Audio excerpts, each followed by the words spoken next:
Si hay alguien por ahí con un micrófono, o debería haberlo, ¿eh? Ya con dos micrófonos. Entonces yo os rogaría lo que os comentaba antes. Por favor, bueno, la verdad es que las ponencias todas interesantísimas en diferentes aspectos. Os rogaría que por favor fuerais breves en las preguntas para poderlas debatir. Si no, tengo yo aquí algunas para abrir fuego. A ver, ¿quién quiere abrir el fuego?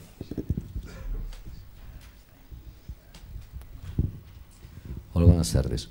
Vamos a ver, yo voy a abrir el fuego, como dices. Lo voy a abrir porque, más que nada, casi soltando un popurrí de cuestiones que se han planteado en las diferentes exposiciones, que creo son muy interesantes. Al final estamos repitiendo un poco, ¿no? Con una distancia, evidentemente, uno es un método heterocompositivo, el otro heterocompositivo, son distintas instituciones, pero estamos entrando muchas veces en las mismas prevenciones que existía con el arbitraje. Y yo creo que tenemos que aprovechar estas circunstancias de la nueva ley de mediación para introducirlo bien y que sea bien avenida y que funcione como debe de ser esta alternativa. En concreto, Telma hablaba ya de la extensión de arbitrajes que se producen en las acumulaciones. En el arbitraje internacional estamos en las mismas circunstancias. La CCI ya llega a un momento que hay arbitrajes que duran 4 años, cuando la inmediatez de la resolución es una de las grandes ventajas del arbitraje.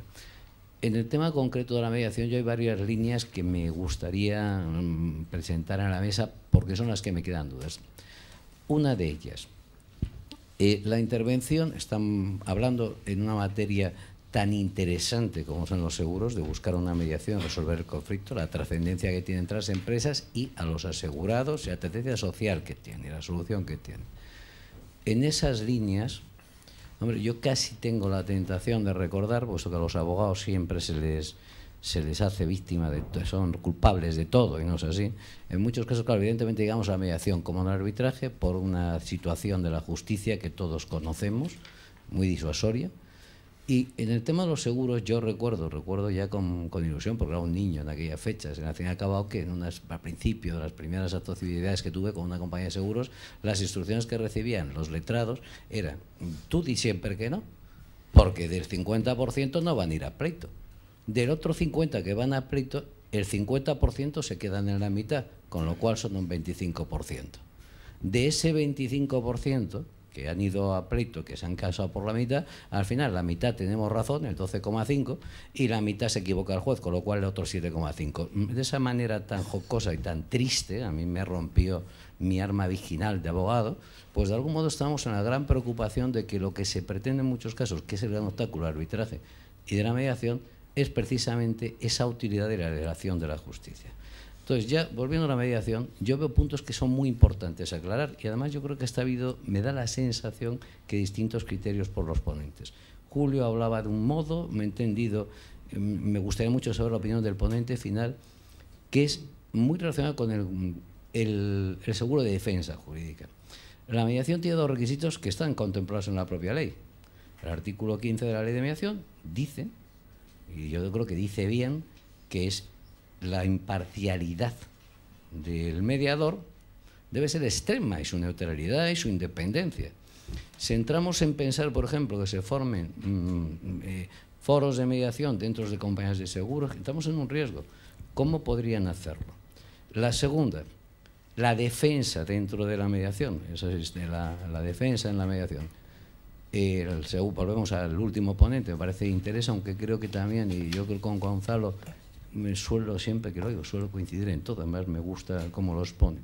Pero también entramos en el tema de los pagos, de los gastos, que además me ha dejado una pregunta en el aire, que había posibilidades, creo que había alguna alusión a que se consiga la mediación, me parece magnífico, yo me lo he planteado muchas veces, pero cuidado, porque esto puede ser una forma de afectar a la imparcialidad, a la neutralidad, y el árbitro y el mediador tiene que ser absolutamente aséptico, no se debe vincular al resultado de ningún modo. Entonces igual esa situación puede alterar esa imparcialidad.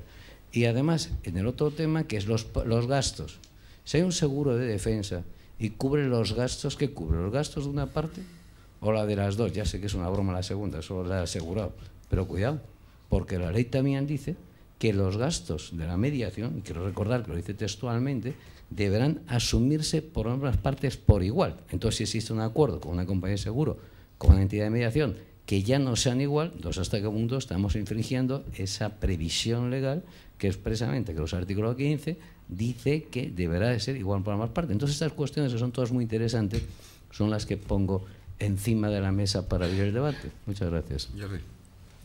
Sí. Bueno, pero ha empezado... Bueno, la verdad es que cualquiera de los dos. Pero bueno, sí, por alusiones, ¿no? Muchísimas gracias por las matizaciones, porque se las agradezco, porque no, vamos a ver, en cuanto... totalmente de acuerdo, y es evidente, la ley de mediación no nos permite a las compañías de seguros ser parte con la mediación. Nosotros no podemos... Sí que podemos trasladar en un amistoso y evidentemente nuestros abogados, pero en mediación, por eso nosotros, y eso es unas cuestiones que estamos intentando impulsar con UNESPA, pero con UNESPA para tener mediadores especializados en el ámbito de seguros, pero que no dependan ni de UNESPA ni del sector asegurado. Lo que nos interesa es potenciar buenos mediadores independientes. Por lo tanto, nuestro acuerdo no es más que con centros de mediación independientes, que nosotros no podemos decidir el mediador. No podremos decidir el mediador. Lo que diremos es a nuestro asegurado, al 50% de los gastos, como bien ha dicho, usted acuda. Nosotros le proponemos que la mediación es una buena alternativa en este caso. Si está de acuerdo, acude al centro de mediación y le dan el mediador en función del tema que se trate. Ya no depende de nosotros. Lo que sí hemos querido incentivar, y ahí a lo mejor no me he explicado, no es al mediador, sino para evitar que la otra parte, primero, ya motivamos de que la independencia quede clara. Porque muchas veces, si es el abogado de la otra parte, pues yo me iré con mi abogado, ¿no? Como ha de haber el mediador queda como independiente, ya es un buen paso, ya ha de ser así. Segundo paso, bueno, pues si la otra parte con ese mediador independiente y nuestro asegurado llegan a un acuerdo, le asumiremos el coste, pero no al mediador, porque nosotros el mediador nos presentará la factura, pero es que ni lo conoceremos. Bueno, espero que al final conozcamos a los mejores, pero no podremos actuar sobre un mediador independiente. Perdóname que te interrumpa, Jordi, porque para aclarar este punto, ya la primera la has dejado claro y me alegro de esa exposición. Es decir, vosotros asumís la factura del mediador, que por supuesto no vais a intervenir, eso ya es tranquilizador, cuando presente vuestro asegurado la factura. Tendréis que crear algún sistema de regulación del tope, como creo que existe en el seguro de defensa, que hasta una cierta cantidad, porque si no, claro, la factura dependerá del mediador que elija, si lo elige libremente, de la entidad, y puede ser... que no sé cómo vais a prevenir esa situación. Nosotros, ahí tenemos, eres experto, ahí te lo agradezco, ahí sí que cometimos un error de diseño al inicio, de pensar establecer topes exclusivos para mediación. Los estamos quitando. ¿Por qué? Porque ya tenemos unos límites para todo el ámbito de defensa jurídica. Y han de estar ahí. Y están ahí. Porque si vamos por... Hombre, claro, ¿qué nos puede pasar? Que si hay una resolución parcial, paguemos mediación, puede darse el caso, y tengamos que seguir avanzando o con un arbitraje o con demás. Pero vamos, creemos... Además hemos hecho también una innovación, hemos elevado los límites tradicionales en nuestro sector, por lo tanto consideramos que en ese límite de la cobertura ya de protección jurídica en gastos ya está incluido.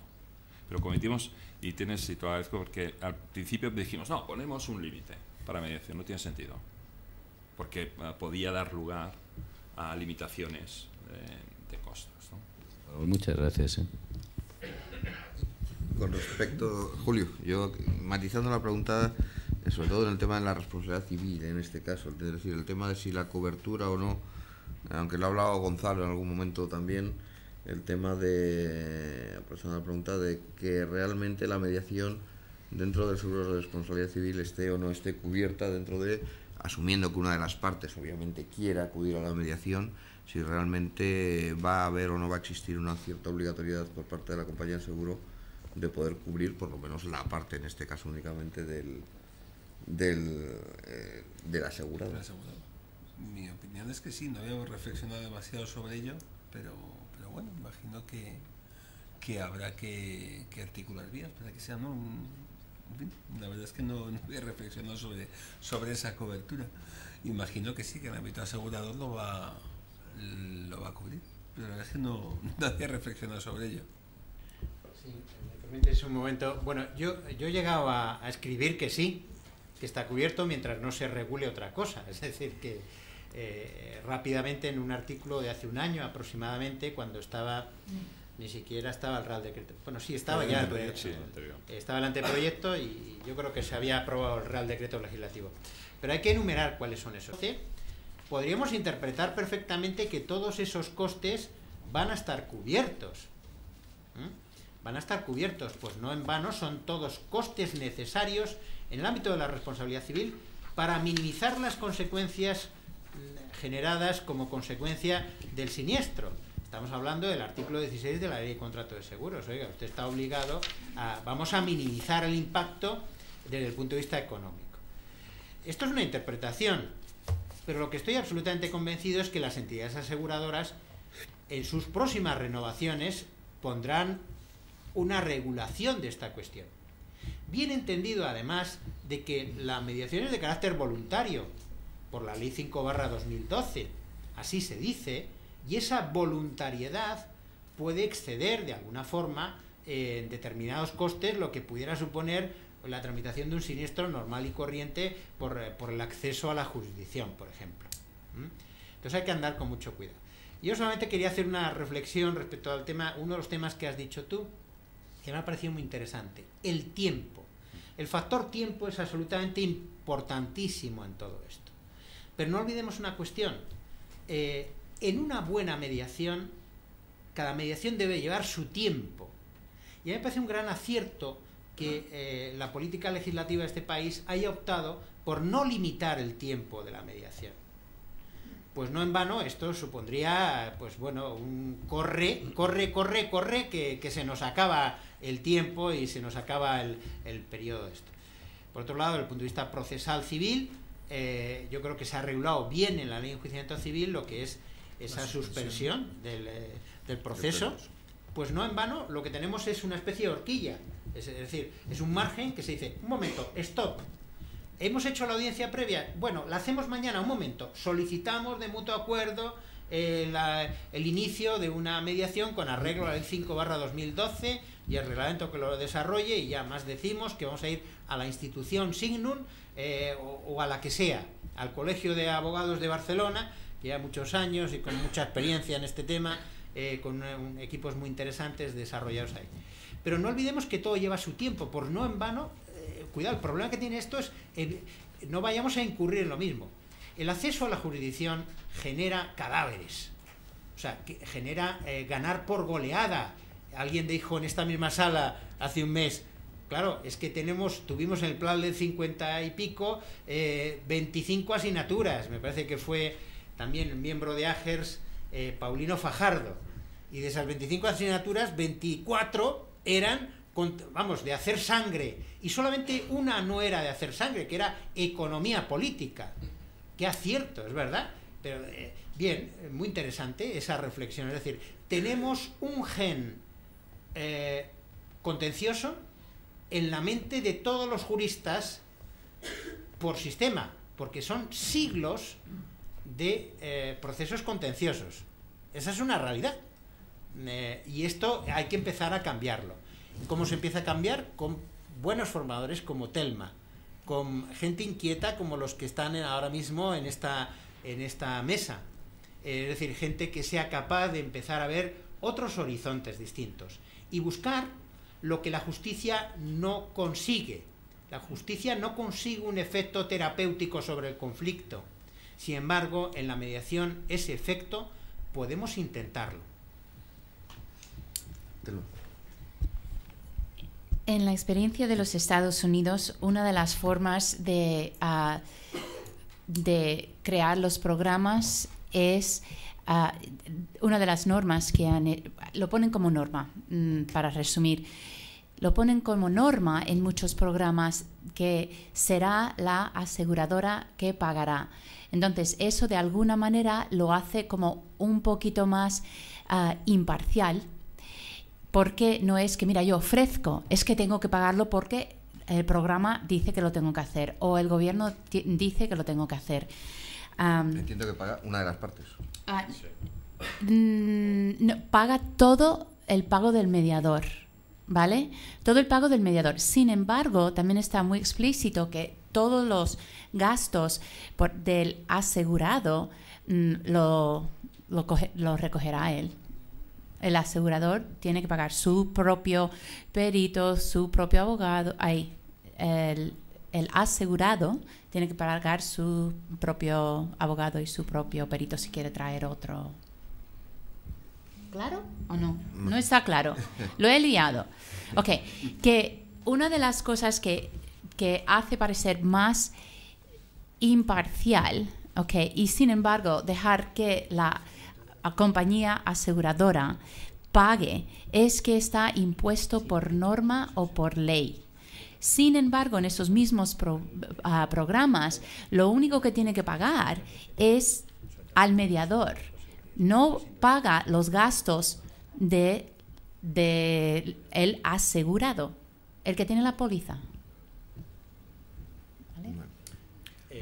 Conviene aclarar que en el procedimiento del artículo 38 de la Ley de Contrato de Seguros, muchas entidades aseguradoras en la cobertura de daños establecen que el pago de los peritos de parte del asegurado serán satisfechos por la entidad aseguradora, y eso no le quita nada de independencia a esos peritos, ¿eh? Absolutamente ni un ápice de independencia. ¿De acuerdo? Aquí hay unos cuantos peritos en la sala y pueden hablar perfectamente, tanto de entidades aseguradoras como de asegurados. Yo creo que el matiz que tú planteas es si ese incentivo de que los honorarios del centro de mediación y del mediador que sean satisfechos una vez ha conseguido el acuerdo transaccional, la transacción, el acuerdo, si eso va a restar o no independencia, tanto al centro como al mediador. Esa es un poco la idea que yo creo que también has trasladado, quizás. Es decir, a ver, ¿eso es un incentivo o no es un incentivo? Y si de alguna forma eso puede afectar a esa independencia. Yo ahí tengo una postilla. Es decir, nosotros hemos estudiado muchas veces, sobre todo en el tema de a la hora de cómo debe financiarse una mediación o cómo debe pagarse una mediación, el tema de si realmente puedes cobrar más o no porque la mediación llegue a un acuerdo o no. Esto yo creo que es un debate en el tema de la mediación más antiguo que otra cosa, y al final la conclusión es que no debemos no debemos, por lo menos los mediadores, verse sometidos a la presión de llegar a un acuerdo, porque puedes forzar en un momento determinado la mediación en un camino poco interesante. Otra cosa es que obviamente las partes tengan por sí el incentivo de ahorrarse un dinero, pero yo creo que esta es una medida que al final al mediador no le llega. La incentivación es algo que el mediador debe estar completamente fuera de ese margen. Para él sus honorarios serán sus honorarios, los del centro, y en este caso es una de las partes la que tiene ese pequeño incentivo, que está muy bien, porque al final se buscan en el propio Estados Unidos, como sabemos, otros tipos de incentivos, como un arbitraje posterior si no llegas a un acuerdo y tal, con lo cual realmente me parece que es completamente independiente, siempre y cuando no sea el mediador el que tenga directamente el incentivo de llegar a un acuerdo o no. ¿Más preguntas por ahí? Sí, sí. Soy Ángel Galván, tengo un bufete de abogados especializado en Derecho Marítimo también, pero estoy aquí representando a AILA, soy presidente de AILA y de la Asociación Española de Liquidadores de Averías y la Acción Mundial. Esta pregunta va a Gonzalo Iturmendi. Gonzalo, te felicito por tu exposición. He seguido el proyecto de la mediación desde el principio y a mí me decepciona muchísimo que la mediación no sea obligatoria. Hemos vivido varias mediaciones siguiendo el procedimiento ADR en Inglaterra y realmente en Inglaterra iban precedidos de una recomendación judicial. Una recomendación judicial que, si no era seguida, el procedimiento iba a ser distinto para una de las partes que no sigue la recomendación, digamos. El modelo inglés ha tenido un gran aluvión de mediaciones positivas y hemos asistido a muchas. Lo que a mí pues me causa cierta incertidumbre es que la mediación se vaya a convertir en un instrumento como el procedimiento de conciliación, que yo no sé si vosotros habéis conciliado mucho, pero yo creo que he conciliado una vez de 23 años de ejercicio. Y que va a ser simplemente, pues, al ser voluntaria, se convierta en una herramienta de interrupción de los plazos y en una herramienta de dilatar más una negociación, teniendo detrás otra vez el procedimiento. Ese es mi gran miedo y desde luego no sé si vosotros habéis compartido esa decepción terrible de que no sea obligatoria, porque realmente una mediación obligatoria sí quitaría trabajo a los juzgados y aligeraría mucho la justicia, pero si es voluntaria, pues yo desde luego las experiencias que he tenido aquí en procedimientos arbitrales es que las dos partes quieren pagar. Y cuando las dos partes quieren pagar es que hay dos compañías de seguros detrás. Y si no, no se arbitra ni se media. Esa es mi experiencia, por lo menos. Gracias. Bueno, pues Ángel, gracias por el comentario. Yo creo que bueno, es correcta tu reflexión y lo que hay que evitar es que la mediación termine siendo un mero trámite. ¿Cómo se puede evitar que la mediación termine siendo un mero trámite? Es verdad, yo en mi ejercicio profesional he vivido cientos de mediaciones, actos de conciliación, perdón, los cuales actos de conciliación pues no terminaban absolutamente nada. Y realmente muchas veces se utilizaban con un elemento procesal estratégico para bien interrumpir plazos de prescripción o bien saber algo más sobre el fondo o tratar de exhibir o tratar de sacar algo con sacacorchos. Entonces aquí lo que tenemos ahora mismo me da la sensación es que es un reto importante de formación y de preparación. Primero, para los abogados de las partes. Los abogados de las partes tienen que ser personas que estén avezadas en esta cuestión, que no digan, hay una frase terrible, dice, yo es que llevo muchos años haciendo mediación, no me lo creo, no me lo creo, llevarás muchos años haciendo transacciones, llevarás muchos años haciendo acuerdos, pero la mediación es un procedimiento radicalmente distinto, Telma lo ha dicho perfectamente y todos los miembros de esta mesa, es un proceso de acercamiento. Creo que los órganos jurisdiccionales van a tener un papel importantísimo en todo esto. La semana pasada yo estaba en Murcia y hablaba con la responsable de todo el programa, bueno, por encargo del Ministerio de Justicia, puesto que ahí en Murcia, la Comunidad Autónoma de la Región de Murcia, no tiene transferidas las competencias. Y le hablaba de la experiencia que estábamos haciendo en el Servicio Murciano de Salud en torno al tema de la mediación. Y le parecía interesantísimo. Y yo le decía a esta persona, mira, si desde el punto de vista de la judicatura no se toma en serio este tema, terminará siendo un mero trámite. Pero si se toma realmente en serio, terminará siendo una solución fantástica en muchísimos casos. Esta es un poco mi opinión.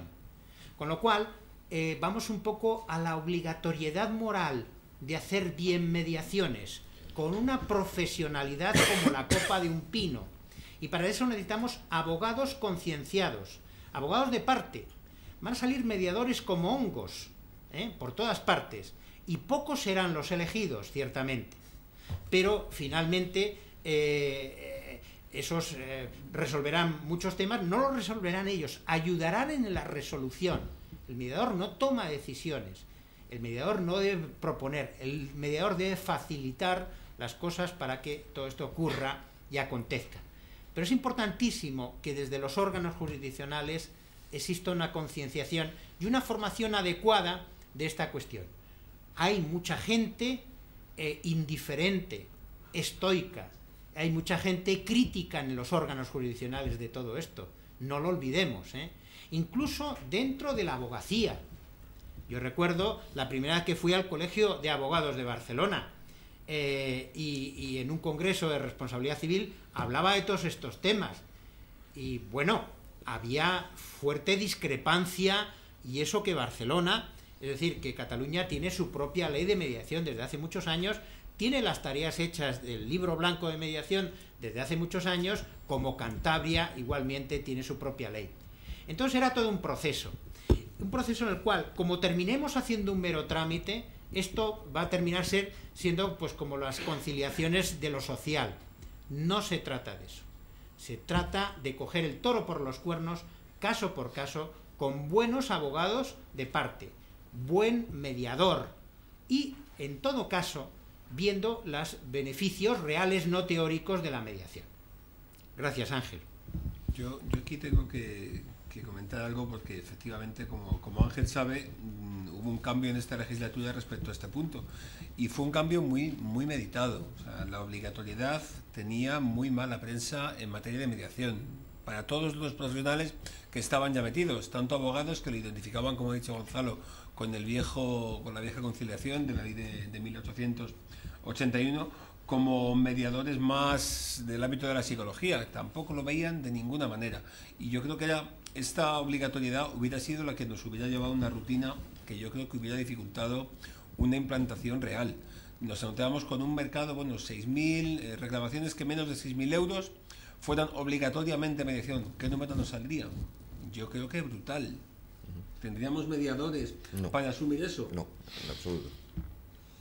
En ese momento no. Yo creo que la ley está bastante más ajustada a lo que es la realidad, previendo la no obligatoriedad, que lo contrario. Además, probablemente entonces sí que se podría convertir en una conciliación, porque tendrías que poner recursos de alguna forma, vamos a llamarles públicos o semipúblicos, al favor de poder mediar estas cosas de forma rápida, y podrías acabar convirtiéndolo en una conciliación de lo social, que es lo que no queremos. Yo creo que ahí hay un punto importante, y creo que lo ha dicho Gonzalo muy claramente, es la formación del mediador. El mediador, si es un profesional, y estoy de acuerdo con esa frase de yo llevo mediando toda la vida, y yo llevaba mediando según pensaba toda la vida, hasta que ahí hace año y medio o así me dieron un curso y me di cuenta que no había mediado en toda mi vida, que probablemente era diferente. ¿Pues por qué? Pues porque son otra forma de hacer lo mismo. Lo que hacía era negociar. A partir de ahí, nosotros, ¿qué exigimos? Por ejemplo, nuestros mediadores, un código ontológico. El mediador, en el momento que se dé cuenta que no existe un interés real por llegar a un acuerdo, tiene que parar la mediación, porque no se puede utilizar para este tipo de alargar procedimientos. En todo caso, estamos hablando de semanas, nunca de más allá de 2 o 3 semanas, porque un mediador suficientemente preparado pues tiene que ser capaz de parar de inmediato cuando vea que alguien lo que está es aprovechando el procedimiento para tratar de dilatar algún tipo de circunstancia. Entonces yo creo que ahí la formación y la calidad del mediador es muy importante, y precisamente creo que eso hará que realmente esto no sea una conciliación, sino que algo que aporte valor añadido, y no como la conciliación, que por desgracia, pues tal y como está montada, no la aporta, que debería aportarlo. Más.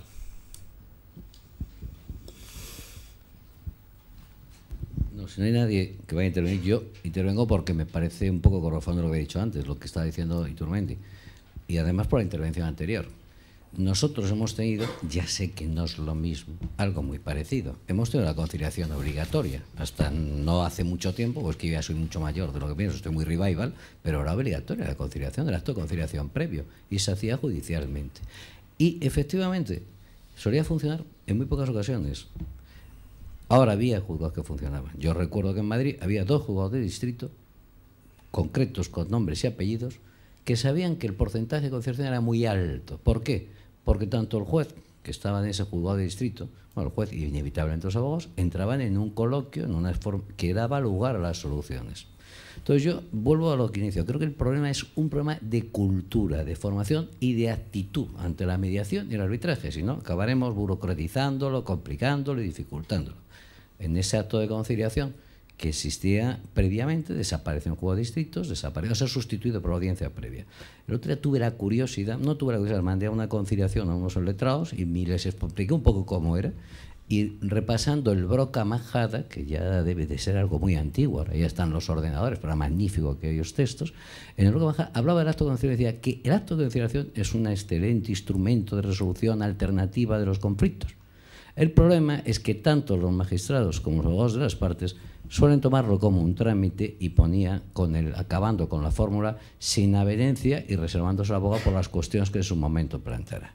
Entonces, en Argentina la mediación es obligatoria, que ha ido antecediendo con un acuerdo de abogados de los abogados y los magistrados ante una saturación de la justicia, que se creó un sistema piloto, creo que intervinieron 20 o 30 juzgados, que remitían a esa mediación y al final se ha hecho obligatoria. Ahora intervienen todos los procedimientos, es obligatoria la mediación.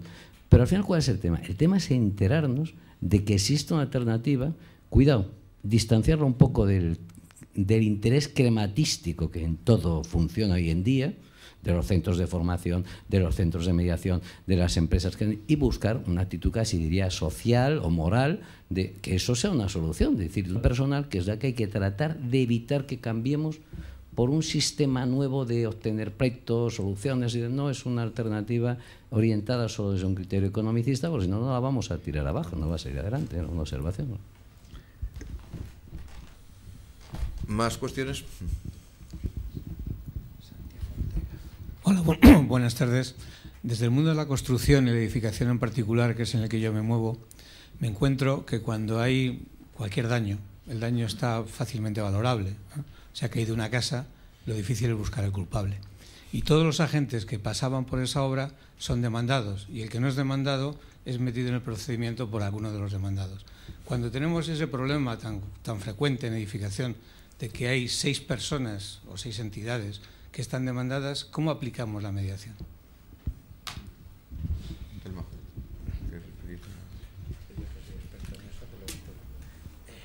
Si queréis, a ver, nosotros llevamos muchos temas de construcción y estamos todos los santos días llevando en el despacho temas de RC, de arquitectos, aparejadores, constructores, promotores, etcétera, etcétera. Yo creo que este es un campo extraordinario. Conociendo bien el área del conflicto, es un campo extraordinario. Primera cuestión que tenemos que dilucidar. ¿Qué hizo cada uno de esos agentes del proceso constructivo? ¿Pero qué hizo realmente y de qué tiene que responder? El artículo 17 de la Ley de Ordenación de la Edificación nos habla de la responsabilidad de cada uno de los agentes del proceso constructivo y nos dice, en todo caso, el promotor será responsable, responsabilidad legal, y a continuación empieza a definir la responsabilidad del arquitecto superior, del arquitecto técnico, del constructor, de los subcontratistas, del jefe de obra, etcétera, etcétera. A mí me llama poderosamente la atención el hecho de que en los juzgados y tribunales hay informes periciales de parte actora absolutamente desmadejados en el ámbito de lo que es la cuantía económica, es decir, supervalorados. Estoy viendo transacciones en los juzgados de primera instancia con demandas sobre 7 millones de euros en un informe pericial y una transacción de 150.000 euros después de haber visto qué es lo que ha hecho cada uno. Estoy viendo informes periciales que tienen errores de número. Perdón, es que he puesto un 0 de más. Oiga, perdón, esto es de responsabilidad penal para abrir unas diligencias penales y mandarle a usted ahora mismo al proceso penal porque está escorando la dinámica de un proceso de una forma impresentable, transgrediendo toda norma deontológica. Entonces, lo primero es, ¿qué ha pasado? Por eso en la sesión informativa hay un paso importantísimo en la mediación, y es ¿a qué información vamos a acceder y sobre qué nos vamos a dar consentimiento? Esto tiene una gran importancia en el ámbito de la responsabilidad civil médico-sanitaria, porque un paso fundamental es cuando el reclamante en responsabilidad civil dice yo accedo a que la entidad aseguradora vea mi historia clínica, para que se haga un juicio de valor sobre lo que ha ocurrido y valore con plenitud y se haga un criterio sobre lo que ha pasado. En el mundo de la construcción tiene que pasar 3/4 de lo mismo. ¿Qué están haciendo en estos momentos los órganos jurisdiccionales? Todos al saco. Y esto es terrible, porque es el principio de la responsabilidad solidaria impropia. Como juez no he sido capaz de identificar qué es lo que ha hecho unos u otros, y terminan en ese todos al saco un montón de gente, el arquitecto superior, que tiene a su entidad aseguradora, el arquitecto técnico, que también la tiene, el constructor está medio huido, si no está en suspensión de pagos, y excuso decir el promotor, y los subcontratistas ya ni se sabe. Y finalmente termina yendo casi todo, ¿a quién? Pues a esos miembros de la alta dirección, de lo que es la dirección facultativa o del proyecto de obra correspondiente. Eso no puede ser, no podemos hacer que paguen justos por pecadores, nunca. Pero lo primero, ¿qué ha pasado y cuánto vale la reparación? Es decir, identificar los problemas, ver su valoración, ver las causas de los problemas y mirar las acciones, las soluciones a esos problemas. De nada serviría un acuerdo transaccional en mediación que no pudiera ser objeto de ejecución. Sería un fracaso. Esto es fundamental. Tiene que poderse ejecutar. Y yo estoy viendo ahora mismo temas de construcción inejecutables con sentencias firmes. Inejecutables. Ahí hay un problema. No solamente no hubo efecto terapéutico de la justicia, sino que hubo un gran fracaso de la justicia, porque al final, si la justicia ha hecho una sentencia inejecutable, el asunto ha funcionado mal por algún sitio. Entonces esto es responsabilidad un poquito de todos, pero sobre todo y fundamentalmente de quienes establecen las bases fácticas, el juicio fáctico de los hechos. ¿Qué problemas hay? ¿Cuánto vale su solución? ¿Y cómo se puede solucionar? Porque a lo mejor no son 7 millones de euros lo que pone un perito loco con una demanda de una comunidad de propietarios, no. Igual son 350.000 euros aplicables, uno al director, arquitecto superior, otro al arquitecto técnico, otro a las técnicas de la construcción y otro a no sé qué subcontratista o incluso un instalador o alguien que ha traído no sé qué materiales. En todo caso, la ventaja y conceptualmente una mediación donde hay 5 o 6 partes no tiene ningún problema, al contrario. En este caso, donde como tú dices, las responsabilidades parece que caen a diestro y siniestro, y combinando con lo que dice Gonzalo de la ejecutabilidad del acuerdo, en este caso, en un acuerdo las partes llegan a algo que entienden que pueden ejecutar, independientemente obviamente de que se tenga que ajustar a derecho, pero en todo caso en una mediación y con los conocimientos suficientes es donde mejor se puede resolver un problema de este estilo, porque cada uno sabe la mochila que puede o quiere aguantar antes de tener que recurrir a posteriores pasos donde le pueden caer mochilas más gordas y que luego puedan ser inejecutables, porque en estos casos el que el perito efectivamente haya valorado en 7 millones o 70, pues si realmente las partes están de acuerdo en dejarlo en 700, pues da lo mismo. Esa es la gran ventaja de la mediación, y es que son las partes las que deciden a qué acuerdo llegan entre ellas. Yo partiría también desde el principio, como dijo Gonzalo, averiguar qué verdaderamente ha ocurrido. Pero también como mediador hay diferentes estrategias que puedes utilizar y algunas cosas que tenemos que tener en mente. Porque las partes de alguna manera se presentan como una parte, pero verdaderamente también son individuos, ¿vale? Por tanto, se le tiene que dar a veces una voz global, pero a menudo una voz individual. Una de las cosas que a veces ocurren en este tipo de conflicto es que el que reclama entra en un pacto, en un acuerdo con una de esas 5 o 6 partes. Y como mediador, si se está llevando un proceso a donde eso está empezando a ocurrir, es muy importante que haya transparencia, porque si no, se desarrolla una dinámica fea en cual las otras partes que quedan empiezan a desconfiar en el mediador. Ahora, si esta parte llega a un acuerdo con el reclamante y se va, también dificulta de alguna manera para el resto de las partes que quedan. Por ejemplo, ellos llevarán más de la carga si sigue adelante por la vía judicial. Quizás la parte que se ha ido era la, entre comillas, dueño del perito experto. Ahora los que quedan se tienen que o buscar otro o pagar a el que se ha ido. ¿Me estoy explicando? Entonces hay dinámicas que como mediador también hay que tener en cuenta. ¿Hay otras más preguntas por ahí? Allí atrás.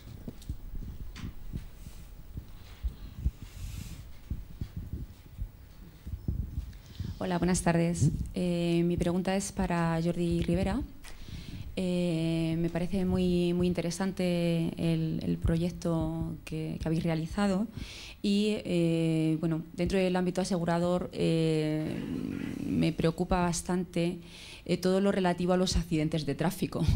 Yo creo que bastantes compañeros que están aquí, pues digamos que lo tenemos día a día y mueve pues muchísimas reclamaciones y a nivel indemnizatorio pues mueve muchísimo dinero. Que nos comentaras un poco cómo ves el ámbito de la mediación en el tema de los accidentes de tráfico, sobre todo con las posibles modificaciones que se van a dar en relación a los juicios de faltas y todo el tema de que se vayan a regular en el ámbito civil.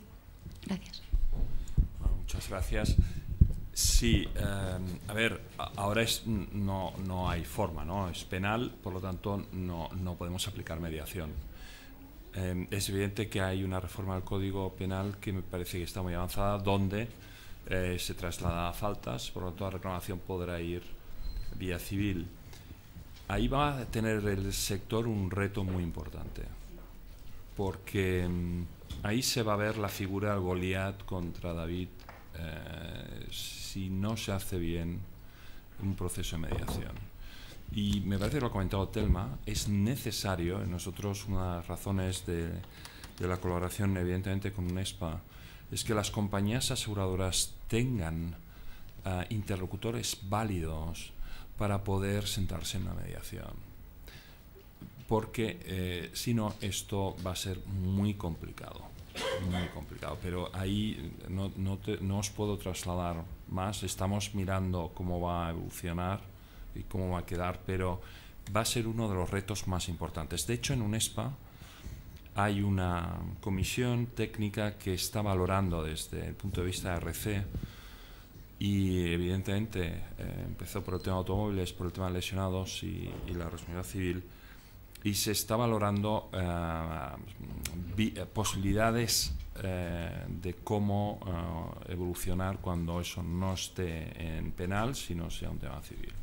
Aún no tengo las conclusiones, si no te las trasladaría, pero no tenemos las conclusiones, están aún trabajando. A ver, ¿alguna última pregunta? ¿Alguien más? Bueno, pues si no hay más dudas, vamos bien de hora, vamos solo 10 minutos, cuarto de la tarde, lo cual es magnífico. Yo simplemente agradecer a todo el mundo su presencia, mucho más a los ponentes, a los cuales agradezco el esfuerzo de haber venido hasta aquí, de que ya os hayamos dado el rollo, de que os exprimamos y os saquemos la información. Creo que ha sido muy interesante todo lo que se ha hablado. Nosotros estamos aquí como fundación pues tratando de empujar al máximo posible la mediación, y todas las aportaciones, sobre todo de ramas más especializadas, nos viene muy bien. El mundo de seguro es un player básico en todo esto. Tenéis en la documentación que os he dado un proyecto, un programa que hemos hecho para dar a conocer la mediación. Es un programa financiado por la Fundación. Tenéis ahí la hoja de instrucciones. El que quiera más información nos podéis llamar sin ningún problema. Al final son herramientas que estamos tratando pues no para dar tanto a conocer a la Fundación, sino para dar a conocer la mediación, que creemos que es lo que hace falta ahora mismo en este momento. Creemos que toda la sociedad se puede beneficiar de ello y estamos apostando duro por ello. No tengo mucho más que decir. A partir de aquí, aquel que quiera contactar con nosotros o cualquiera de los ponentes, pues a través nuestro. Pondremos las ponencias colgadas en internet para el que quiera oírlas de nuevo. Y muchas gracias a todos. Muchas gracias a todos. Gracias.